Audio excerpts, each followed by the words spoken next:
예, 인사드리겠습니다. 안녕하세요. 예, 1년마다 한 번씩 이렇게 기회를 주셔서 한 번씩 올라와서 악기도 불고 간증도 하고 내려가게 될 것 같습니다.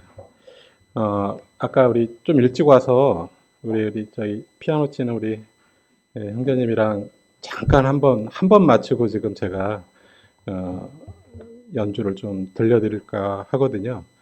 근데 이제 지금 들려드릴 곡은 지난번에 우리 안인준 형제님께서 특송으로 해주신 찬양인데 듣다가 너무 은혜가 돼서 저걸 한번 악기로 한번 불어봐야 되겠다라는 생각이 들었고요. 오늘부터 안인준 형제님께서 그 항암 치료를 하신다고 또 공지를 해주셔서 또 형제님을 또 이렇게 에, 잘 치료 음, 받기를 원하는 마음으로 또 이 찬양을 선택하게 되었습니다. 조금 틀리더라도 우리 저기 형제님이 잘 반주해 주세요. 제가 틀리는 게 아닙니다. 예, 저쪽.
반주가 너무 훌륭하십니다.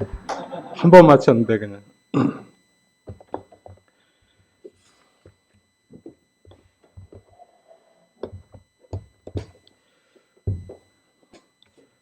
이렇게 매년 한 번씩 간증의 기회를 주셔서 오늘도 이렇게 단상에 올라오게 되었습니다. 그 첫 간증은 이제 제가 이렇게 날짜를 다시 되돌려 봤더니 2021년에 10월 13일이었던 것으로 기억됩니다. 그때 이제 저 처음 이제 여기 잠실 모임에 오게 돼서 저희 구원관증과 함께 그때 이제 희준이의 그 항암 치료 과정을 이렇게 말씀드렸던 거로 기억됩니다. 그리고 이제 두 번째 강증은 이제 작년에 2022년 8월 달에 있었고, 그때는 이제 구원받은 이후의 삶이라는 주제로 말씀을 드리면서 또 희준이의 그 장폐색 그 투병 과정을 또 말씀을 드렸습니다.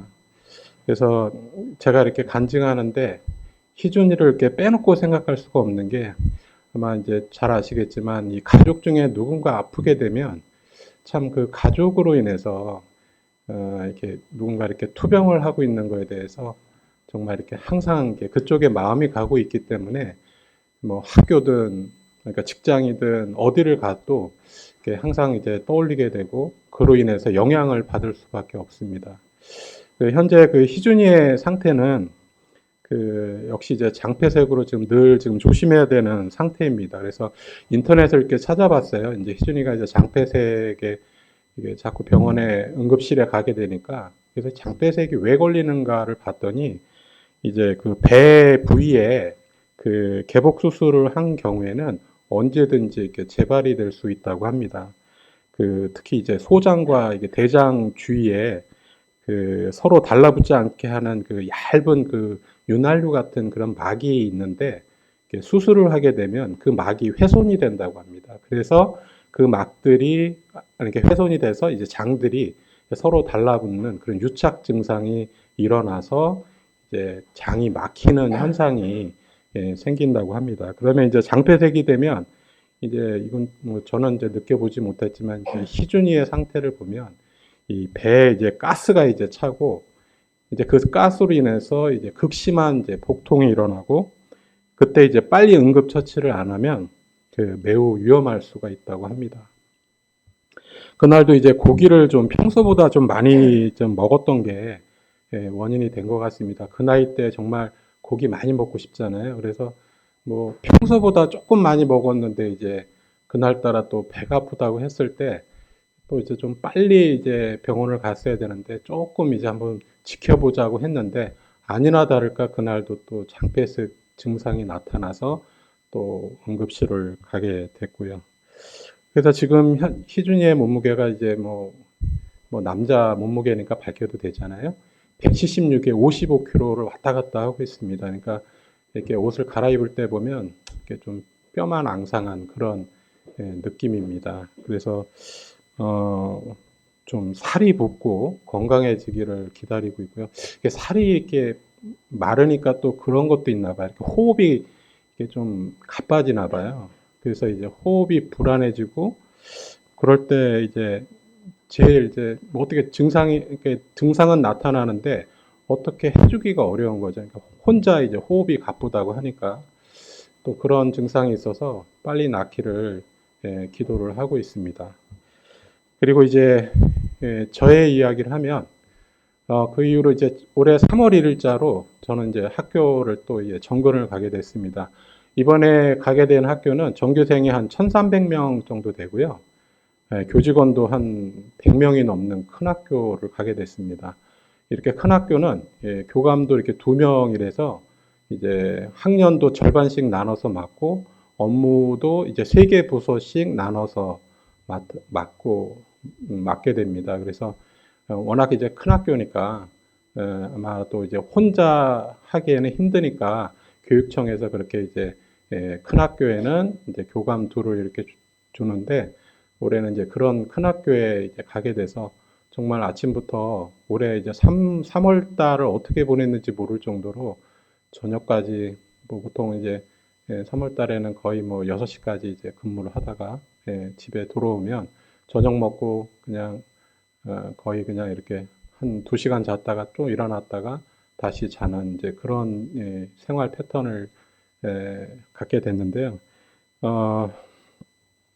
벌써 제가 이제 아까 우리 전석기 형제님이랑 얘기를 하다 보니까 저보다 훨씬 또 경력이 많으시지만 저도 이제 많이 지금 뒤쫓아 가고 있는데 28년 9개월을 교직에 있게 됐습니다. 그리고 교감 경력은 이제 5년 6개월. 그러다 보니까 이제 올해 이제 교장 자격 연수를 받게 됐습니다. 그래서 이제 자격 연수를 받게 되면 2년 있다가 이제 교장 발령을 받게 됩니다. 근데 이제 누가 그러더라고요. 그냥 교감 때가 편하다고. 그래서 왜 그런가 했더니 교감은 책임을 안 진대요. 그런데 학교장이 되면 다 책임을 져야 된대요. 그래서 차라리 교감 때가 편하다. 그러니까 마음이 편하다라는 거죠. 근데 학교장이 되면 이제 실무에서는 벗어나는데 이제 모든 책임은 이제 계약도 다 학교장 명의로 계약을 하게 되고 무슨 일이 생기면 다 학교장이 이제 책임을 지기 때문에 굉장히 고뇌하는 자리고 굉장히 마음이 편치 않은 자리라고 합니다. 그래서 지금 앞으로 이제 2년 남았는데 그냥 차라리 그냥 이 교감으로 계속 지내는 것도 낫다라는 생각이 들어서 현재의 상태를 만족하고 있습니다. 이제 본론으로 들어가서 이제 오늘 이제 간증할 주제를 이제 이렇게 제 순서가 됐을 때 누구나 그러시겠지만 이제 항상 고민을 하게 되잖아요. 어떤 주제를 잡을까? 저에게 특히 일어난 일 중에서 좀 이렇게 되돌아보면서 한번 주제를 잡아야 되겠다라는 생각이 들어서 어떤 주제를 잡았냐면 주님이 주신 사랑의 계명이라는 이 주제로 아주 쉬운 말씀들로 이렇게 제가 저에게 있었던 일을 떠올리면서 한 6, 7가지 말씀으로 주제를 잡아봤습니다. 근데 이렇게 주제를 잡아놓고도 제 자신도 이렇게 잘 지키지 못하는 부분이 있기 때문에 그냥 더욱 사모하는 마음으로 이 주제에 맞게 주제를 잡았고 말씀을 드리려고 합니다. 첫 번째 계명은 다 아시겠지만 너희 하나님을 본받는 자가 되라입니다. 그래서 요한복음 20장 17절 말씀을 보면 요한복음 20장 17절에 보면 이런 말씀이 있습니다. 요한복음 20장 17절 말씀입니다. 예수께서 이르시되 나를 붙들지 말라. 내가 아직 아버지께로 올라가지 아니하였노라. 너는 내 형제들에게 가서 이르되 내가 내 아버지 곧 너희 아버지 내 하나님 곧 너희 하나님께로 올라간다 하라 하시니 이 말씀을 읽으면서 저는 어디에 이제 좀 포인트를 줬냐면 죽은 자 가운데서 부활하신 주님께서 하나님을 이제 너희 하나님이라고 말씀하신 그 부분에 이제 저는 이제 포인트를 줬습니다. 이제 우리가 말씀과 이렇게 뭔가 이제 인사이트를 얻기 위해서는 이제 이 관계를 맺어야 되잖아요. 그런데 이제 그 하나님이 나의 하나님이라는 것을 인지를 해야 되겠다라는 생각이 들었고요. 또 예배소서 5장 1절에 보면 이제 제가 이제 첫 번째 계명이라고 이제 잡은 예배소서 5장 1절에 보면 그러므로 사랑을 받는 자녀같이 너희는 하나님을 본받는 자가 되라라는 말씀에서 본받을 대상이 하나님이구나 라는 것을 이제 문자적으로 확인을 했습니다.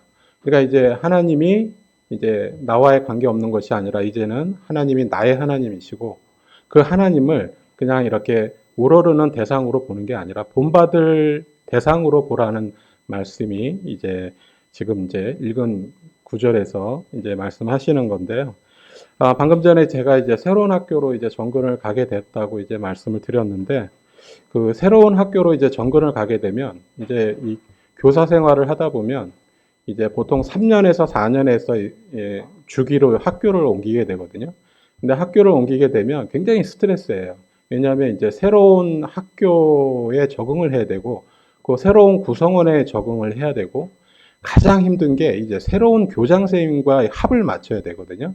그러니까 새로운 교장 선생님이 어떤 경영 철학과 평소에 어떤 의견을 갖고 있느냐에 따라서 학교 분위기가 확 바뀌어요. 이 학교장에 그래서 책임을 주는 이유가 아마 그런 데 있는 것 같아요. 그래서 지금도 이제 학교장과 이제 제가 이제 교감이기 때문에 교장 선생님과 굉장히 이제 밀접하게 협의할 일이 많이 있습니다. 제 혼자 독단적으로 결정할 수 있는 일은 사실 거의 없어요. 그러니까 자그마한 것도 찾아가서 교장 선생님 이거 어떻게 할까요? 라고 얘기하고 교장 선생님의 의견을 묻고 그 선생님에게 전파를 하든 또는 어떤 이제 조치를 내리든 이제 그렇게 하게 됩니다. 그래서 우리가 이렇게 학교장과 제가 이제 학교 온 김에 이제 교장 선생님과 친해져야 되는 것처럼 이제 우리도 이제 하나님을 이제 잘 어떤 분이신지를 이제 우리가 잘 알아야 되겠다는 말씀으로 이제 이 말씀을 드리는 겁니다. 그래서 하나님을 본받기 위해서는 이제 저는 이제 어떻게 하냐면 하나님의 임재를 이제 평상시에 이제 하나님이 나를 보고 계신다. 이제 제가 직원이랑 어떤 얘기를 할 때도 내 마음과 내 말까지도 하나님께서 지금 현재 보고 계신다라는 생각으로 말과 행동을 이제 조심하려고 하는 거죠. 내가 어떤 액션을 취하고 내가 어떤 생각을 해서 그 사람에게 어떤 말을 하는지 그거조차도 하나님께서 나를 보고 계신다. 그러니까 하나님의 임재를 내 삶 가운데 이제 자꾸 이제 느끼려고 노력을 하는 거죠. 그래서 늘 이제 보고 계신다라는 그런 생각을 가지고 말과 생각과 행동을 절제하려고 이제 노력을 하죠. 그래서 이제 학교에서는 이제 저를 좀 과묵한 성격이라고 이제 보고 있습니다. 근데 이제 집에서는 이제 자매나 저희 아들에게는 그런 대접을 못 받고요. 굉장히 허들의 취급을 받고 있어요. 집에서 좋은 대접을 받고 있는 형제님들은 정말 위대하신 겁니다. 근데 학교에서는 제가 그래도 이렇게 팬들을 많이 거느리고 있거든요. 그래서 뭐 제가 떠나간다 그러면 이제 막 감사패도 만들어가지고 저한테 주고. 근데 막 마음에서 우러나와서 하시는 것 같더라고요. 이렇게 학교를 옮겼는데도 이렇게 막 떡을 이렇게 해가지고 저한테 학교로 막 보내줘요. 그래서 지난번에 온 떡에는 이제 뭐라고 있냐면 이거 제 자랑인데 이거 해도 될까요? 능력 있다, 멋있다라고 쓰고 김송정이라 읽는다. 얼마나 이게 사람을 감동시켜요. 그러니까 그렇게 이제 제 나름대로는 이제 이렇게 직장에서는 제가 최선을 다하고 정말 눈알 빠지게끔 이제 선생님들의 업무를 최대한 도와주려고 노력하고 선생님과 같은 마음을 가지려고 노력하고 아마 그런 게 아마 진심으로 전해져서 그런지 선생님들이 굉장히 이제 저를 좋게 생각하는데 집에서는 좀 누리려고 하기 때문에 자매부터 이렇게 좋은 대접은 못 받는 것 같습니다. 근데 우리 장로 형제님들은 댁에서 아마 좋은 평가를 받으시는 것 같아서 항상 존경의 대상으로 보고 있습니다. 예, 우리 김기훈 형제님이 가장 좋은 대접을 받으실 것 같습니다. 자, 그다음 두 번째 계명은 그 하나님을 사랑하고 내 이웃을 사랑하라입니다. 사실 이 구절이 저에게는 좀 어려운 구절인데요. 마가복음 이제 12장 30절, 31절 말씀에 나와 있는데요. 마가복음 12장 30절, 31절 말씀입니다. 내 마음을 다하고 목숨을 다하고 뜻을 다하고 힘을 다하여 주 너의 하나님을 사랑하라 하신 것이요. 둘째는 이것이니 내 이웃을 내 자식과 같이 사랑하라 하신 것이라. 이보다 더 큰 계명이 없느니라. 사실 이 계명은 그 율법의 완전함을 요구하는 내용으로 사람이 지키기에는 매우 어려운 요구라고 생각이 됩니다. 하나님께서는 이 사실을 아시면서 왜 이런 요구를 하셨을까 생각해 보면 그 사람이 본성적인 타락과 도덕적인 연약함으로 온전함에 도저히 이룰 수 없음을 이제 그들에게 알려주고자 하신 것이라고 생각이 들었고요. 구약에서 특히 이제 율법의 돌판을 그 속죄소 아래 두었던 이유도 그 아마 종종 불순종을 범할 이스라엘 백성의 범죄를 위한 대비책을 마련하기 위한 목적이 아닐까 하는 생각이 들었습니다. 율법의 요구는 인간의 연약한 육신으로는 감당할 수 없는 흠을 가지고 있었고 제약된 성품을 지닌 타락한 인간에게 너무 엄격하였기 때문에 더 좋고 더 새로운 언약이 필요했고 그 언약은 이제 예수님이 오심으로 인해서 비로소 성취되었습니다. 또 이 계명을 왜 우리에게 주신 이유는 무엇일까? 또 생각을 해보면 어쩌면 이제 지킬 수 없는 육체의 연약함을 미리 아시고 주님께 자복하며 돌아오라는 말씀이 아닐까 하는 또 생각이 들었습니다. 특히 가장 이제 제가 어렵다고 생각하는 부분이 이 부분인데요. 내 이웃을 내 자신과 같이 사랑하라. 라는 말씀이 저에게는 이제 머리로는 이해가 되는데 도저히 지키기 어려운 말씀으로 이렇게 다가오게 됩니다. 때로는 이제 가족에게조차도 제가 이렇게 미움을 담은 말을 내뱉을 때가 있는데 어떻게 내 이웃을 내 몸과 같이 사랑하라고 하시는지 참 어려운 말씀인 것 같습니다.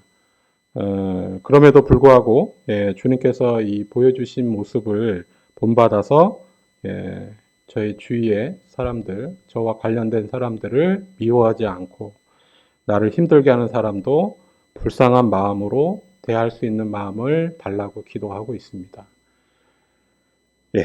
그다음에 이제 세 번째 계명은 너무나 또 잘 아시는 말씀입니다. 항상 기뻐하라, 쉬지 말고 기도하라입니다. 저희 지난 3년 동안에 가장 이제 저에게 와닿은 말씀이고 가장 제가 이 말씀을 지키려고 노력을 많이 했습니다. 데살로니가 전서 5장 16절에 정말 유명한 말씀인데요. 항상 기뻐하라, 쉬지 말고 기도하라. 그리고 빌립보서 4장의 그 4절도 말씀에는 주 안에서 항상 기뻐하라. 내가 다시 말하노니 기뻐하라. 너희 관용을 모든 사람에게 알게 하라. 주께서 가까우시니라 라고 하셨습니다. 인간의 삶 가운데는 기뻐할 일보다는 그렇지 않은 일이 더 많죠. 어떻게 항상 기뻐하라고 하시는지 실제 현실과는 동떨어진 말씀이 아닐까 하는 생각이 들 때도 있습니다. 특히 개인적으로는 이제 저희 가족이 최근 몇 년간 희준이의 토병으로 인해서 사실 너무나 힘든 몇 년을 보내왔기 때문에 기뻐할 수만은 없는 상황이었습니다. 어떨 때는 오히려 이런 상황을 시련을 왜 주셨을까? 절박한 기도 외에는 이해가 되지 않았습니다. 그리고 때로는 이제 눈물과 절망이 반복됐고 또 절박한 기도 외에는 딱히 방법이 없을 정도로 삶이 우울하기까지 했습니다. 희준이 자신도 계속되는 이 투병으로 인해서 자신감이 떨어지는 모습이 보였고 또 어떨 때는 막 극심한 불안감을 토로하기도 했고 또 최근에는 또 장폐색이 언제 올지 모른다라는 그 불안감으로 늘 긴장되는 삶에 몸이 말라가는 모습을 보고 참으로 안타까웠습니다. 그때 이제 떠오르는 말씀이 이제 바로 이 말씀이었습니다. 그런 이제 그런 부정적인 상황 속에서 느낄 수밖에 없는 그런 부정적인 감정에 빠져 있다면 하나님을 찾기보다는 자꾸 이제 사람의 생각과 방법대로만 이제 의지하게 돼서 제 자신을 나락에 빠뜨릴 수 있다라는 그런 생각이 들었습니다. 그래서 그럴수록 기뻐할 일을 찾아서 이 시련을 주시는 은혜에 감사해야 되겠다라는 생각으로 발상의 전환을 하게 되었습니다. 또 다행인 것은 이런 과정을 거치면서 하나님께 원망하지는 않았습니다. 하나님을 최소한 원망하지 않게 해주신 것에 대해서 감사했습니다. 사람이 아들이 죽을 수 있는 그런 상황 속에서도 살려주신다라는 그런 믿음을 있었기 때문에 원망까지는 가지 않았던 것 같습니다. 그래서 그런 최소한의 또 믿음을 주신 것에 대해서 지금 돌이켜보면 참으로 감사하게 되었습니다. 그래서 이런 말씀을 주신 이유가 항상 기뻐하라, 기도하라고 하신 이유가 아마 이런 상황 속에서도 이제 미리 아시고 이런 말씀을 주시지 않았는가. 그러니까 사람이 한없이 슬퍼할 수밖에 없는 상황일 때도 있지만 그럴수록 기뻐할 수 있는 그런 마음을 가지라고 주님께서 그럴수록 기도하라고 이런 말씀을 주신 거라고 생각이 들었습니다. 그리고 네 번째 계명은 또 아주 저도 이제 그동안 지키지 못했던 것들을 이제 최근 3년 동안에 많이 깨달은 말씀인데요. 범사에 감사하라입니다. 데살로니가 전서 역시 5장 18절에 보면 범사에 감사하라 이것이 그리스도 예수 안에서 너희를 향하신 하나님의 뜻이니라 라고 했습니다. 또 골로새서의 2장 6절에 보면 그러므로 너희가 그리스도를 예수를 주로 받았으니 그 안에서 행하되 그 안에서 뿌리를 박으며 세움을 입어 교훈을 받은 대로 믿음에 굳게 서서 감사함을 넘치게 하라라고 말씀하셨습니다. 그동안 제가 이제 살아오면서 이제 어떻게 생각을 했냐면 좋은 것은 당연하다고 생각했습니다. 그래서 뭐 건강함도 당연한 것이라고 생각을 했고 또 건강을 잃으면 생명까지 위태로운 걸 알면서도 감사하지 않았죠. 그렇게 또 살아왔고요. 그리고 또 감사하지 않았던 것들을 또 찾아보니까 저에게 이제 자녀 둘을 주셨는데 사실 이 자녀 둘을 주신 것에 대해서 육아 문제로 뭐 제가 이렇게 큰 도움은 되지 않았지만 되게 왜 둘을 주신 거에 대해서도 그렇게 감사하지 않았던 것 같습니다. 그리고 왜 아들만 주시고 딸은 주시지 않았는가? 또 이런 허무맹랑한 생각도 하고 감사함과는 이제 거리가 멀었고 또 왜 아들들을 저에게 둘을 맡기셨을까? 둘을 맡기신 이유에는 이유가 있을 텐데 그 이유를 찾지도 않고 감사하지도 않았던 것 같습니다. 그리고 저희 부모님과 저희 형제 가운데 저가 가장 건강하거든요. 근데 보면 환자 같지만 제일 건강합니다. 사실 저도 이렇게 고백을 하자면 온몸의 병입니다. 우리 저 장로 형제님 앞에서 정말 죄송하지만 눈에는 비문증이 있고요. 귀에는 이명이 있고요. 코는 비염이 있고요. 그냥 오만 데가 안 좋습니다. 그리고 뭐 어깨는 회전근개 파열이 됐고 뭐 그전에는 하도 이제 앉아서 일을 많이 하다 보니까 경추염자, 요추염자 오고 그냥 온몸이 그냥 그런데도 그냥 근데 이 얘기를 왜 해드렸죠? 예.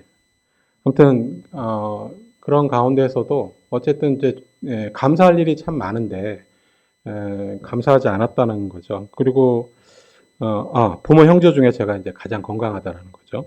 그리고 이제 저를 교직으로 이제 인도하여 주신 일.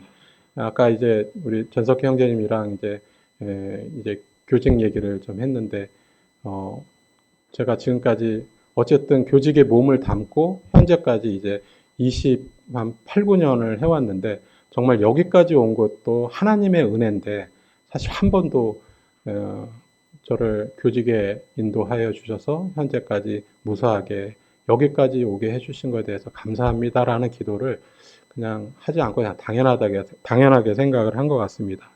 그리고 이제 저 학교에 보면 참 불임의 선생님들이 많아요. 여선생님들이. 그래서 이제 저희 자매를 보면서 자매가 건강하게 아이를 둘을 낳은 거에 대해서도 사실 감사하지 않았던 것 같고요. 그 다음에 이제 직장으로 인해서 이제 교회를 전전하다가 결국은 이제 또 형제 모임에 안착하게 된 것도 최근에서 이제 여기 와서 이제 감사하게 됐고요. 그 전까지는 그것에 대해서도 갈급함이 없었고 감사하지 않았던 것 같습니다. 그리고 지금 둘째 아들이 이제 육사에 가 있는데 둘째 아들을 얘기하자면 사실 1시간을 얘기해도 이제 끝이 없을 정도로 정말 사춘기의 끝판왕이었거든요. 그래서 지금 육사에서 지금 포기하지 않고 굉장히 지금 열심히 하고 있다라는 거에 대해서 또 이 말씀을 준비하면서 정말 감사한 일이구나. 제가 사회에 나오는 순간 저희 집은 또 얘로 인해서 엄청난 또 지금은 이제 많이 철이 들었는데 경비도 많이 깨지고 또 얘의 뒤치다거리를 하는 것이 굉장히 또 큰일이기 때문에 그런 것도 지금 육사에서 나오지 않고 포기하지 않고 지금 열심히 하고 있는 거에 대해서도 감사하게 됐습니다. 자, 이렇게 찾아보면 감사할 일이 저에게는 참 많은 것 같습니다. 현재까지 한 4년 동안 살면서 이렇게 많은 것들이 이제 저에게 감사할 일들이었는데, 가장 이제 중요한 거는 무엇보다 이제 주님을 알게 돼서 구원을 받고 성도로서의 이 삶을 살고 있다라는 것이 가장 감사할 일이라고 생각이 들었습니다. 그래서 저의 이 30대를 생각해 보면 성도로서 이렇게 구별된 그런 삶을 살지 않았던 것 같습니다. 그래서 오늘 이렇게 교회 와서 보니까 우리 청년 형제 자매님들이 많이 계시는데, 정말 그 바람직한 모습이라고 생각이 듭니다. 물론 이제 교회는 다녔지만 교회에 있을 때와 또 직장에 있을 때, 사회에 있을 때 모습이 이렇게 동일시가 되지 않고, 이렇게 좀 교회에서는 경건하게 보이지만 또 직장에 가서는 그냥 직장의 사람들과 많이 어울리면서 또 그 세상의 즐거움을 취했던 그런 20, 30대 모습을 보내왔기 때문에 현재의 모습이 저에게는 이제 굉장히 감사한 저의 모습으로 다가오게 됐습니다. 그 다음에 이제 다섯째 계명은 이제 세월을 아끼라입니다. 이 말씀은 이제 에베소서 5장 16절 말씀에 있었는데, 그 세월을 아끼라, 때가 악하니라. 그래서 오직 성령으로 충만함을 받으라라고 하셨습니다. 이제 제 나이가 이제 50대가 넘다 보니까 이제 직장에서도 보면 이제 저 위로는 별로 없어요. 손에 꼽힐 정도로. 그래서 이제 어떻게 보면 이제 50대 꼰대 나이가 됐는데요.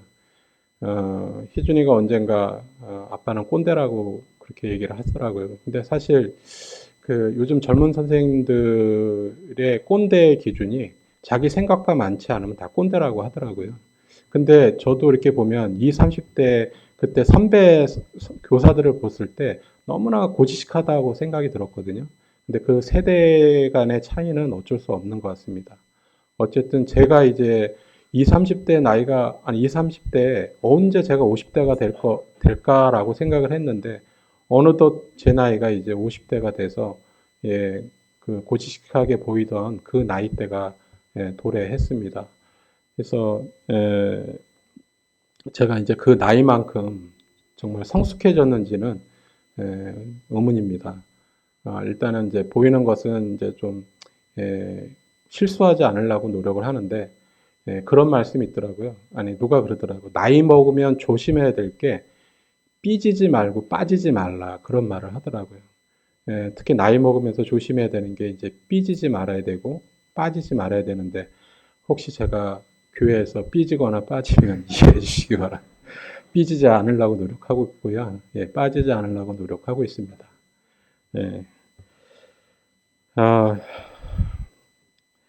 그래서 골로새서 1장 또 10절 말씀해 보면, 주께 합당히 행하며 범사에 기쁘시게 하고 모든 선한 일에 열매를 맺게 하시며 하나님을 아는 것에 잘하게 하시고 그 영광의 힘을 좇아 모든 능력으로 능하게 하시며 기쁨으로 모든 견딤과 오래 참음에 이르게 하시고 우리로 하여금 빛 가운데서 성도의 기업의 부분을 얻기에 합당하게 하신 아버지께 감사하게 하시기를 원하노라. 주께 합당히 행하는 자, 그 기쁨으로 참고 견디며 빛 가운데로 나가는 자를 주님께서 원하신다고 말씀하셨습니다. 이제 끝으로 이제 여섯 번째 계명은 이제 순종하라입니다. 가장 이제 힘써 지켜야 될 주님의 계명인데요. 그 예레미야 이제 11장 7절에 보면, 내가 너희 조상들을 애굽 땅에서 인도하여 낸 날부터 오늘까지 간절히 경계하며 끊임없이 경계하기를 너희는 내 목소리를 순종하라 하였으나라고 하셨습니다. 주인 되신 예수님이 주신 교훈을 힘써 행하고 믿음 안에서 순종하는 자가 되라고 하셨습니다. 그리고 순종할 대상에는 사람에게도 있다고 또 하셨는데, 고린도전서 16장 16절 말씀에 보면 이 같은 사람들과 또 함께 일하며 수고하는 모든 사람에게 순종하라 라는 말씀도 있습니다. 그 애굽에서 나온 이스라엘 민족이 불순종해서 가나안을 보지 못한 사람이 대다수였던 걸로 성경 말씀에서 볼 수 있습니다. 그래서 이 순종의 모습이 얼마나 중요한가를 이 말씀에서 알게 됐고요. 우연히 저 유튜브에서 이제 또 보게 된 건데요. 기성교회 목사가 타락하는 과정이라는 짧은 뭐 쇼츠 같은 거를 봤던 기억이 나는데요. 이걸 보면서 저도 좀 반성을 많이 하게 됐습니다. 기성교회 목사가 왜 타락을 하는가? 그래서 몇 가지가 있었는데, 그래서 제가 좀 적어 왔습니다. 첫 번째, 소명의식이 식고 은혜도 식는다. 그 다음 두 번째는 세상 것이 눈에 들어온다. 근데 그 세상 것이 뭐냐? 돈도 가지고 싶고, 좋은 차도 타고 싶어지고, 노후를 위해 집도 한 채 마련해 두고 싶어진다. 이러한 이제, 세상 것이 눈에 들어오게 되면 이제 타락을 하게 된다고 합니다. 또 세 번째, 자기가 성공했다는 것을 인정받고 싶어 한다. 그러니까 사람에게 자꾸 인정받고 싶어 하는 것. 이것도 어떻게 보면 타락의 과정의 하나라고 돼 있더라고요. 그 다음에 네 번째, 예수님은 뒷전이고 자기 자신이 우상이 되고 만다.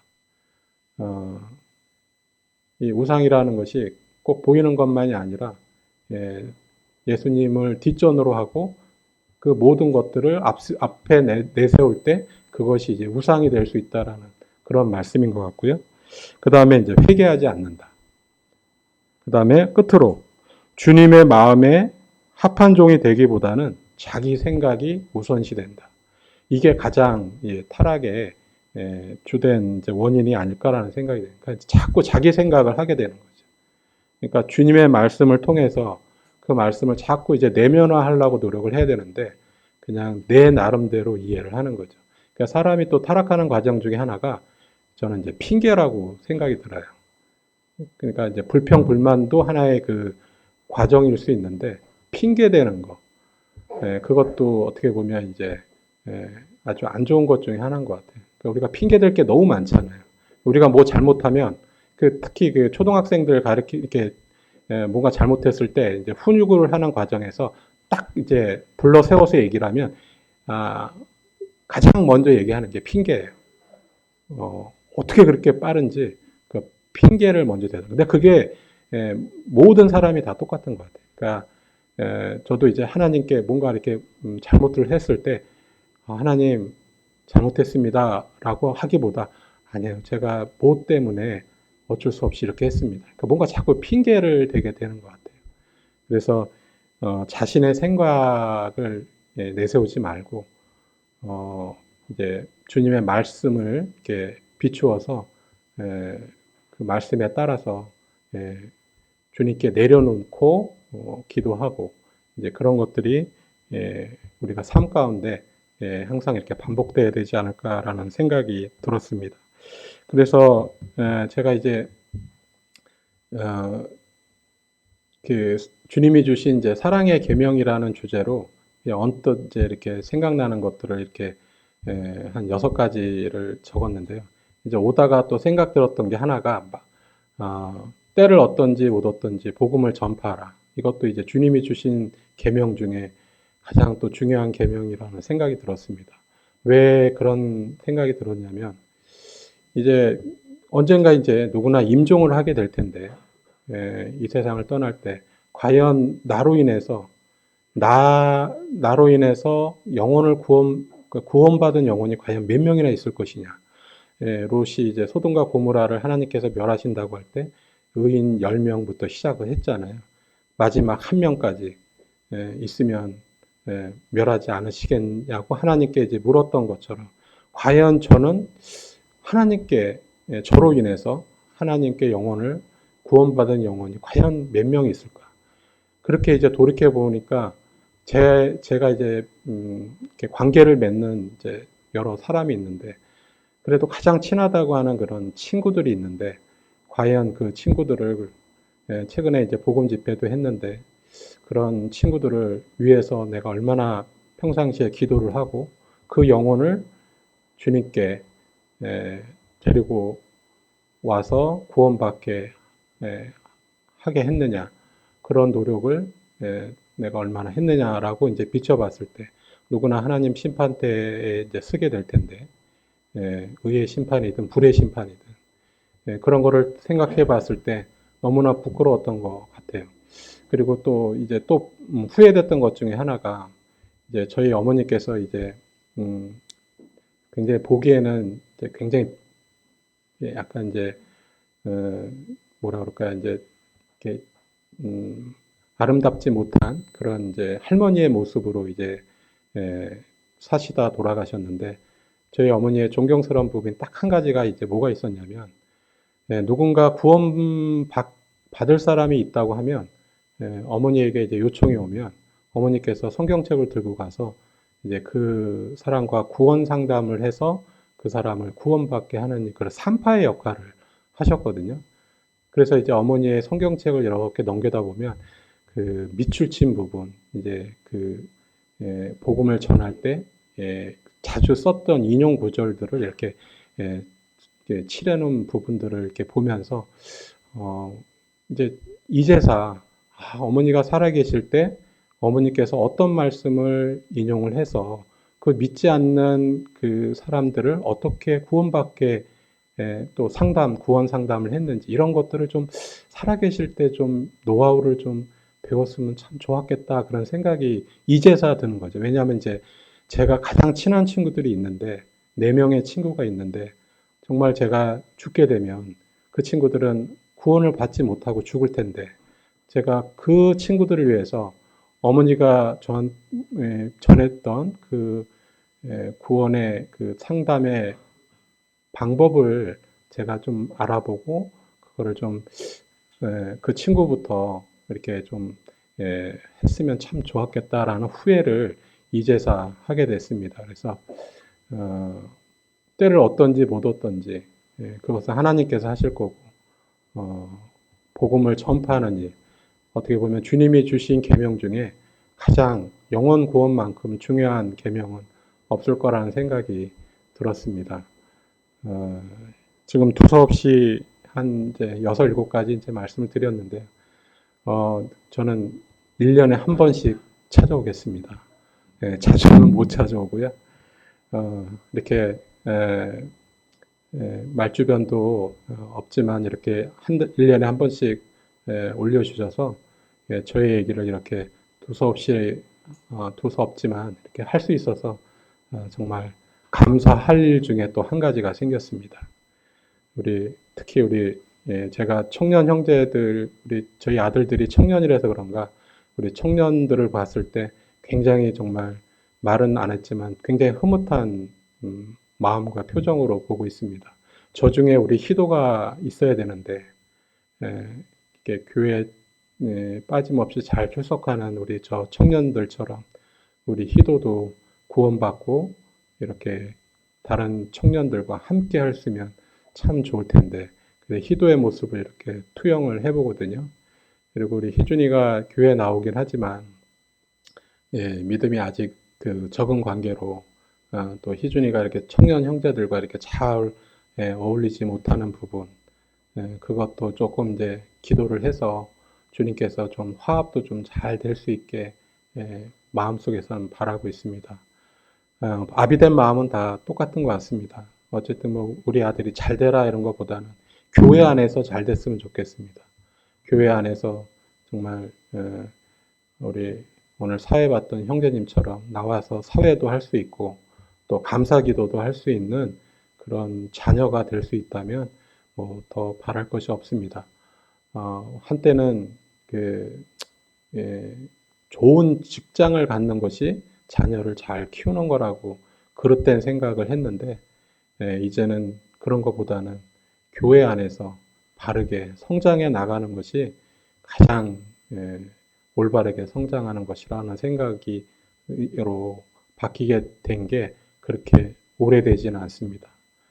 어려움을 겪다 보니까 그 초등학교 때 정말 그때는 우리 아이가 영재 같고, 뭐, 세상에 가장 똑똑한 것 같고, 이제 그렇게 키우려고 노력했지만, 결국은 이제, 아이들도 여러 가지 이제 그 세파를 겪으면서 결국은, 꺾이게 되고, 결국은 교회 안에서 바르게 성장하는 우리 주일학교 이 아이들의 모습들이 그대로 성장해서 청년이 돼가는 그런 과정이 가장 올바른 모습이지 않을까. 제가 또 선생님이기 때문에 아이들의 어떤 교육적인 그런 부분을 봤을 때 정말 이 교회라는 이 모임과 그 교회에서의 이 역할, 이런 역할들이 가장 중요한 역할이지 않을까.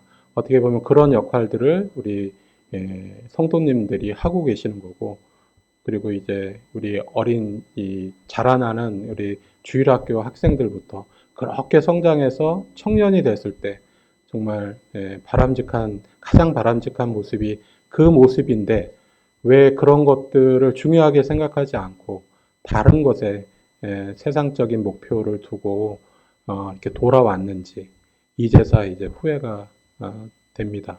그래서 우리 다른 이제 지금 이제 귀여운 형제 자매님들은 저처럼 그 돌아오지 마시고 교회 안에서 잘 성장시켜서 이렇게 나와서 사회도 보고 기도도 하고 감사 기도도 할 수 있는 그런 청년으로 만들어 주시는 것이 부모의 역할이라는 생각이 들었습니다. 네, 너무나 그냥 이 얘기 저 얘기 하다 보니까 시간이 많이 갔습니다. 예, 감사합니다. 네. 네, 한 10분 정도 제가 사용하고 오늘 마무리 지어야 될 것 같은데요. 예, 집에서 대접받는 김기훈 형제입니다. 우리 김성종 형제님 저하고 그 동갑이에요. 28, 9년에 내공이 쌓여서 그런지 조곤조곤 말씀하시는데 얼마나 귀에 잘 박히는지 모르겠습니다. 그러시죠? 예. 다음에 1년은 아닌 것 같고 아마 몇 개월 뒤에 다시 오실 것 같은데 그때는 플러스로 충만을 좀 해주시기 바라겠습니다. 저의 흑역사를 조금 다시 한번 상기할 수 있도록 우리 형제님이 악기에 굉장히 그 죄가 있으세요. 뭐 타악기, 지금 부는 금관악기 같은. 그래서 둘째 아들 희도가 또 아버지의 그 재능을 물려받아서 참 잘해요. 한동안 우리 청년들하고 교제했는데 특별하게 이제 그 사관학교에 있으니까 같이 할 수 없는데 제가 그 희도를 고등학교 때 봤어요. 고등학교 때. 근데 그때 예술고등학교 들어갈 때였죠. 귀걸이를 했고, 그리고 눈화장을 한 것 같기도 하지만 내가 잘 모르겠습니다만, 사춘기의 끝판왕이라고 형제님께서 말씀하셨는데, 진짜 그랬어요. 저도 처음에 딱 그 첫인상에, 쟤를 내가 어떻게 대해야 되지? 이렇게 당황스러웠는데, 근데 막상 희도하고 말을 하고 친해지니까, 심성이 왜 이렇게 또 착해요? 나중에 이 말 희도가 한번 들었으면 좋겠어요. 내가 어떻게 자기 칭찬했는지. 저하고 상담도 하고 그랬는데 자매님은 둘째 아들 그 영적 상태가 급하니까 복음 이렇게 좀 전하고 해서 구원받았으면 좋겠다 했는데 그런데 뭐 본인이 아직 뭐 마음도 갈아진 상태도 아니고 그리고 복음을 모르는 것도 아닌데 그렇다고 이제 막연하게 알고 있는데 그거를 이제 믿는 건 아니니까 아마 부모님이 또 기도하고 계시고 그리고 교회에서 구도자들을 위해서 저희가 이번에 전도 집회를 준비하는 그 과정을 저희들이 생생하게 경험하면서 생각지도 못했던 구도자들을 위해서 온 교회가 함께 기도하고 준비하고 있었구나. 이게 잠실교회가 가야 될 올바른 전도에 관한 방법이다라고 생각을 합니다. 한 10여 분 정도 우리 청년들 칭찬하기 위해서 나왔어요. 사실 교회에서 칭찬만 듣는 그러한 말씀들은 어떤 때는 독이 될 수 있잖아요. 그렇죠? 꾸짖고 그리고 훈계하는 그런 말씀이 반드시 필요하죠. 왜냐하면 하나님의 말씀은 하나님의 감동으로 기록되어서 교리와 책망과 바르게 함과 의로 교육하기에 유익하다고 말씀하셨어요. 반드시 책망이라고 왜 말씀에 그렇게 들어가냐면 우리가 본질적으로 이 죄악 세상에서 본질적으로 부패한 이 심성을 가지고 살면서 말씀에 어긋날 수밖에 없는 언행을 저희들이 그렇게 가질 때가 많아요. 그런데 그런 상황을 괜찮다, 그럴 수 있지. 교회는 위로받아야 되고 그리고 안식처처럼 그냥 편안하게 서로 있어야 돼라는 그런 마음 가지고 교회에서 우리가 신앙생활을 하게 되면 저도 그렇고 여러분도 그렇고 시간 문제예요. 타락하는 거, 변질되는 거. 세상이 교회에 들어와서 결국은 구분이 없이 거룩은 구별되는 거잖아요. 그렇죠? 그런 전혀 구별됨이 없이 생각에서 마음에서 우리의 삶의 방식에서 어느새 세상과 보폭을 맞춰 가게 됩니다. 그 중심에 우리 청년들이 있어요. 그래서 저도 때가 되면 이제 꾸짖으려고 그 틈을 노리고 있고 기회를 보고 있는데 좀 기회가 없어요. 요즘 너무 잘해서 제가 30, 40대 우리 형제들에게 공개적으로 좀 권면을 드렸죠. 뒤에서 어슬렁거리는 거 좀 고쳐졌으면 좋겠다. 그런데 그 말이 나오기가 무섭게 그 주부터 지금까지 어찌나 이 불초한 이 소자의 말을 그렇게 좀 무겁게 받아들였는지 제가 더 좀 무겁게 그 형제들에 대해서 좀 책임감 있게 좀 생각이 되어지더라고요. 역시나 우리 청년들도 마찬가지예요. 우리 청년들이 1, 2년 사이에 외부에서 천거에서 여러 명이 와가지고 그동안 쭉 자란 그러한 청년들이 아니고 다 청년이 되어서 각각 지역교회에서 섬기다가 직장으로 학교 문제로 여러 가지 다른 계획으로 잠실교회로 주님이 보내주셨는데 이 많은 청년들이 함께 어우러져서 청년회를 한다고 하는 것은 이제 그 예기치 않은 갈등이나 그 다음에 또 그 사이에서 중재해야 될 교사의 입장이나 여러 복잡한 그런 일들이 있죠. 그동안 그 가지 많은 나무에 이제 바람 잘 날 없다라는 그런 속담대로 인원이 하나 둘 늘어나고 많아지면 신경 쓰고 관여해야 될 그런 내용들이 많이 생겨요. 그래서 다행히 우리 주님께서 크게 모난 부분 없이 우리 청년들 연합할 수 있도록 주님 인도해 주셨고 그리고 이번 복음 집회를 통해서 우리 청년들의 좀 뭐라 그럴까요? 주님께서 보실 때 정말 예쁘다. 제가 비유를 들고 이제 마지막에 끝날 텐데 시작할 때나 또 그 역할을 다하고 마칠 때나 동일하게 아주 예쁜 모습들이었어요. 전도 집회를 교회에 광고를 하고 기도를 쭉 하면서 준비하는데 청년회에서 자발적으로 이번에 전도지를 우리가 한번 디자인해보자. 좋은 의견이 나왔어요. 그래서 전도지를 디자인하고 공모를 해서 5개, 6개 팀에서 나온 것 중에 가장 괜찮은 것들을 골라서 인쇄를 하고 또 충분한 전도지가 저희들 손에 들려졌고 이거를 어떻게 돌릴 것이냐 기존에 우리가 해왔던 대로 할 것이냐 아니면 변화를 줄 것이냐 큰 이제 변화는 아니지만 그래도 전도지를 받아들면 버리지 않게끔 거기에다가 뭐 제리 혹은 뭐 초콜릿 혹은 사탕 그리고 심심풀이로 이렇게 한 입에 넣을 수 있는 그런 과자 종류를 같이 동봉해서 드렸어요. 저희가 소진한 게 아마 한 대략적으로 2,000장 가까이 될 거예요. 한 1,500장에서 한 2,000장 사이.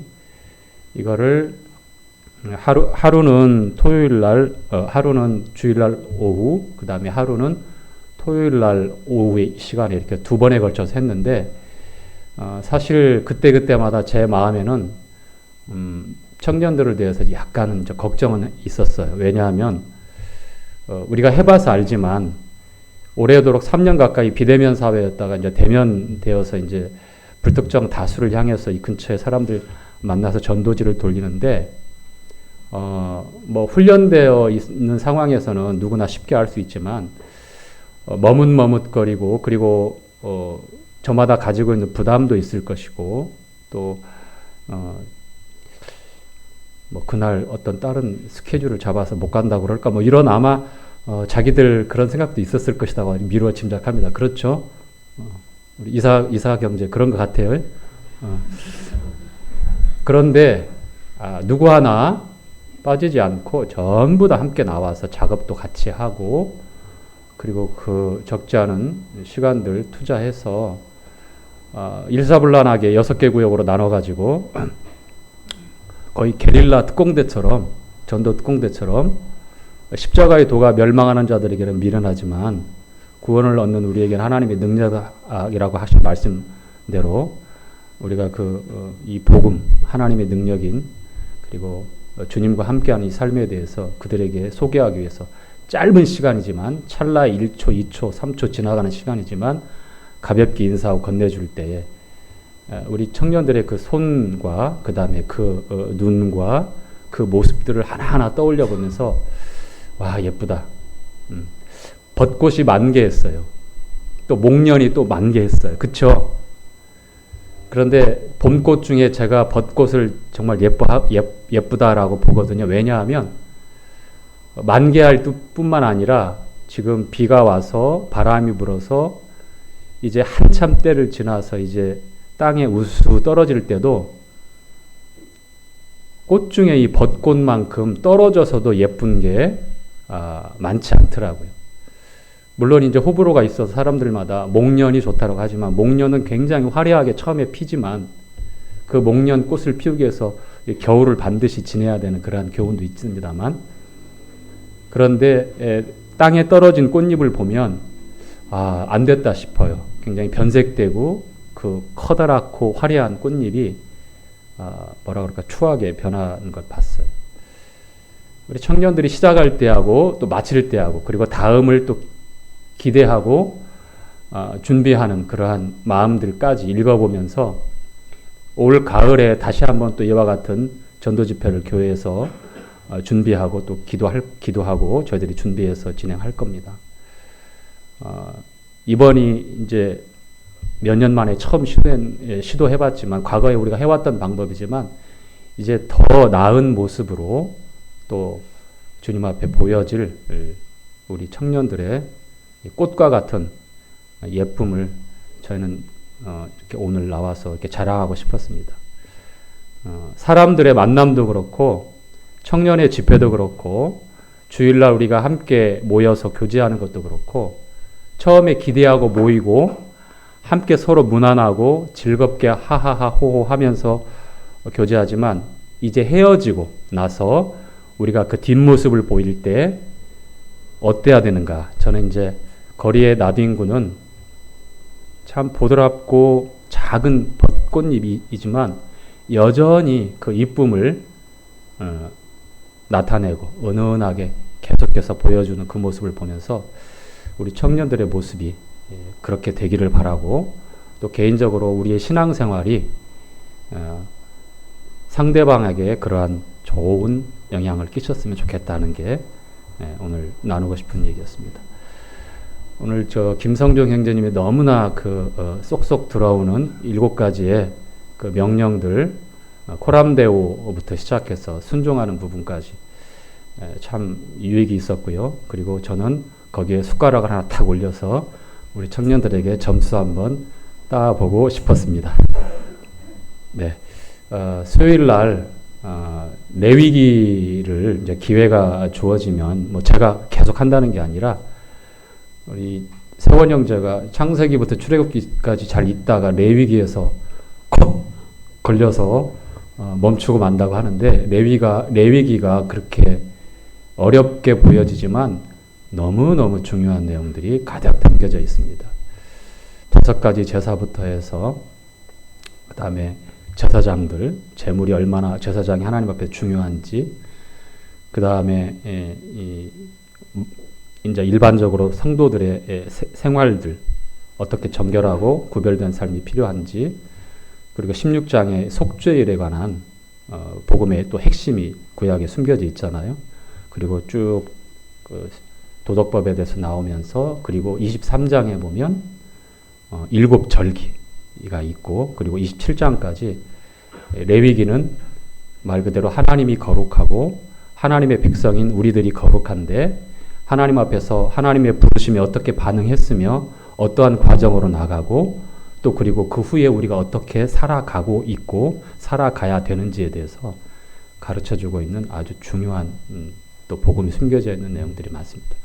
그래서 기회가 주어질 때 다시 한번 말씀드립니다. 제가 수요일날 레위기 강의한다는 게 아니에요.